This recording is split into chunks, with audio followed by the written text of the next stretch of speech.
Hi నమస్తే, welcome to మరో media. నేను మీ కేవీఆర్.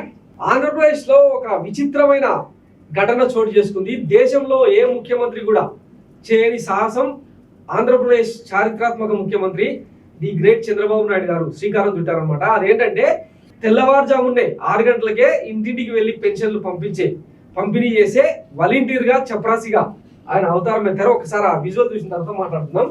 మంగళగిరి పరిధిలోని పెనుమాకలో స్వయంగా చంద్రబాబు గారి ఇంటింటికి వెళ్ళి పెన్షన్ పంపిణీ చేశారన్నమాట. ఇది ఒక హిస్టారికల్ మూమెంట్ కింద మనం తీసుకోవచ్చు అన్నట్టు. ఇగో ఇళ్లలోకి వెళ్ళి ఆయన స్వయంగా పెన్షన్ అందించడం, పెన్షనర్ల లబ్ధిదారులతో మాటామంతి కలపడం ఒక ముఖ్యమంత్రి ఏ రోజైనా చేసిండా? ఇట్లా దేశ చరిత్రలోనే సువర్ణాక్షరాలతో లిఖించదగ్గ పరిణామం అనమాట.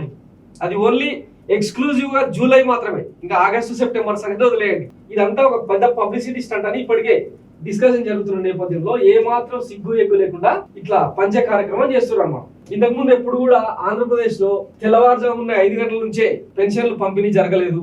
ఫర్ ది ఫస్ట్ టైం ఇంటింటికి వచ్చి వాలంటీర్లు వచ్చి చంద్రబాబు స్వయంగా వాలంటీర్లను వెంటబెట్టుకొచ్చి ఇవ్వడం అనేది ఫర్ ది ఫస్ట్ టైం అనమాట. కామెడీ అనుకున్నాను ఇట్లా. నిజంగానే ఇప్పుడు విజువల్ చూపించిన కదా, దీనికి మన పచ్చపత్రికలు ఎట్లా చూలేస్తాయంటే ఇదిగో ఇట్లా పెన్షన్ల పండగ నేడే, అవ్వాతాతల చేతికి 7,000 ఉదయమే లబ్ధిదారుల ఇళ్ల వద్ద పంపిణీ. ఏ రాష్ట్రంలోనూ లేని విధంగా నెలకు 4,000 పెన్షన్, గత 3 నెలల 3,000 కలిపి ఒకేసారి 7,000.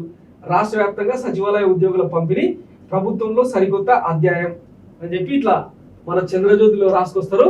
ఈనాడులోనేమో ఇట్లా నేడే పింఛన్ల పండుగ, చరిత్రలో ఎన్నడూ లేని విధంగా 7,000 చొప్పున అందజేత, దివ్యాంగులకు 3,000 నుంచి 6,000, గ్రామ వార్డు సచివాలయాల సిబ్బంది ద్వారా ఇళ్ల వద్దే పంపిణీ. తొలి రోజే 100% పూర్తయ్యేలా కార్యాచరణ.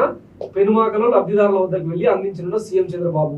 వృద్ధులు, వితంతువులు, ఒంటరి మహిళల మోముల్లో చిరునవ్వులు పూయించేలా తొలి అడుగు.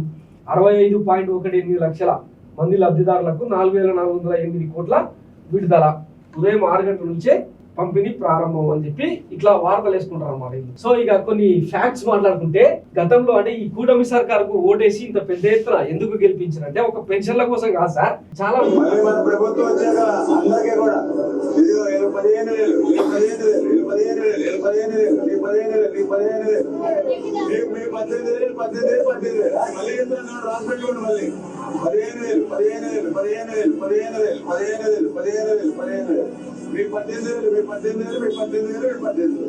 రాసి పెట్టుకుంటే మళ్ళీ కూడా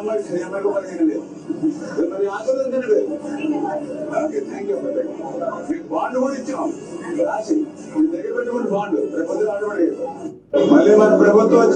అనగాని ప్రసాద్ మంత్రి హోదాలో ఇప్పుడు ఆయన కొలువు వెలువబెడుతున్నాడు. అది తర్వాత సంగతి.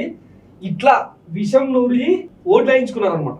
మరి మాకెప్పుడు ఇస్తారు సార్ 18,000, 15,000 అని? మహిళలకు ఒక్కొక్కరికి 1,500 చొప్పున 12 నెలలతో పోలిస్తే అంటే 18,000 అయితే మరి మిగతా ప్రతి ఆడ మనిషికి ఎప్పుడు డబ్బులు ఇచ్చేది అని అడుగుతున్నారు. ఇట్లింటేనే ఇప్పుడు ఎట్లయితే చంద్రబాబు గారు ఇంటింటికి వెళ్ళి పెన్షన్లు పంపిణీ చేస్తున్నారో అట్లనే అదేది మహిళా జ్యోతి ఏదో పెట్టిన పేరు మహిళా శక్తి, దాని కింద 18,000 ఎప్పుడు ఇస్తారు సార్ అని అడుగుతున్నారు. అట్లనే రైతులు కూడా రైతు భరోసా కింద 20,000 రూపాయలు ఎప్పుడు, ఇట్లా చాలా ఉన్నాయి వీళ్ళు నెరవేర్చాల్సినవి. సూపర్ 6, 6 గ్యారెంటీలని ఏవో కథలు అలింటారు కదా, మరి అవన్నీ ఎప్పుడు సార్ అని చెప్పి చెప్తా ఉన్నారు.